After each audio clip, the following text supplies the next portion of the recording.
Ақтөбеде болған лаңкестік оқиғаға қатысты айыпталушыларға сот үкімі шықты.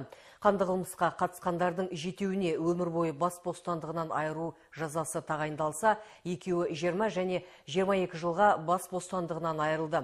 Қылмыс туралы хабарламаған үшін 18 адам және оны жасырған үшін тағы 2 адам жазаға тартылды. Бұл жөнінде толығырақ тілшіміз Әнуарбек Мырзатайұлы әңгімелейді.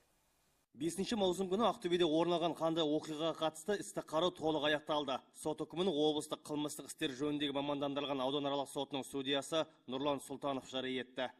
Қылмыстық кодексінің 28 бабының 4 бөлігіне сәйкес қылмыстар жиынтығы бойынша тағайындалған жазаларды ішінара қосып, түпкілікті өтеуге мүлкі тәркіленіп, өмір бойына бас бостандығынан айыру жазасы тағайындалсын. Сот отырысына 29 айыпталушының барлығы қатысты. Олардың 9-ына терактіге қатысқан үшін айып тағылған. Нәтижесінде бүгін 7-еуі, атап айтсақ Жаңабай Қуанышбаев, Әлібек Ақпанбетов, Бақыт Қуанышбаев, Асқат Рахметов, Ануар Садиқов, Арсен Таңатаров және Асқат Имангалиевке өмір бойы бас бостандығынан айыру жазасы тағайындалды. Олар өз жазаларын ерекше режимдегі колонияда өтейтін болды.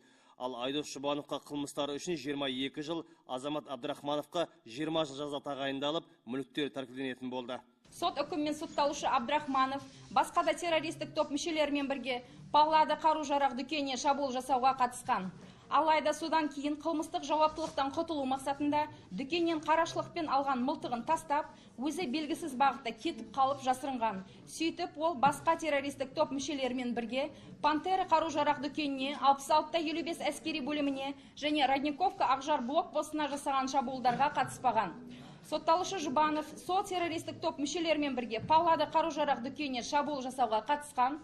Содан кейін сол дүкеннен қарақшылықпен алған пышақтармен қаруланып, қылмыс жасалған жерден жасырыну мақсатында жедел күзет автокөлігін басқа да террористік топ мүшелерімен бірге алып қашуға оқталған.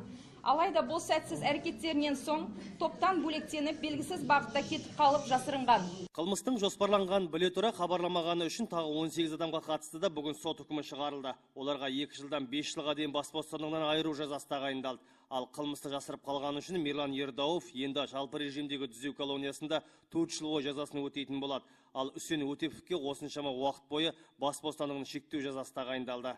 Қазақстан Республикасы қылмыстық кодексінің 434 бабымен кінәлі деп танылған сотталушыларға сот олардың жауаптылығы мен жазасын ауырлататын мән-жайлардың бар екендігін ескеріп, бас бостандығынан айыру түріндегі жазаны тағайындады. Естеріңізге сала кетсек, қолына қару ұстаған қылмыстық топтың бірнеше мүшесі 5 маусым күні Ақтөбедегі 2 бірдей қару-жарақ дүкеніне шабуыл жасап, кейін 66-55 әскери бөліміне басып кірген еді. Қаланың бірнеше бөлігінде тәртіп сақшыларымен атысып, ауыр қылмыстар жасады. Бірнеше адам мерт болды. Жарақаттанғандар да бар. Қанды қырғынға қатысы бар сотталушыларға жаза тағайындауда заңдылық, адамгершілік және өзге де ізгілік шарттары сақталған. Сонымен қатар сот үкімімен 9 террористік топ мүшелерінен ынтымақты түрде жәбірленушілердің пайдасына моральдық және материалдық шығын өндірілді. Осылайша Ақтөбеде орын алған қанды оқиғаға қатысты қылмыстық істерді қарау аяқталды. Әнуарбек Мырзатайұлы, Аманжол Айтмағамбетов, Қазақстан, Ақтөбе.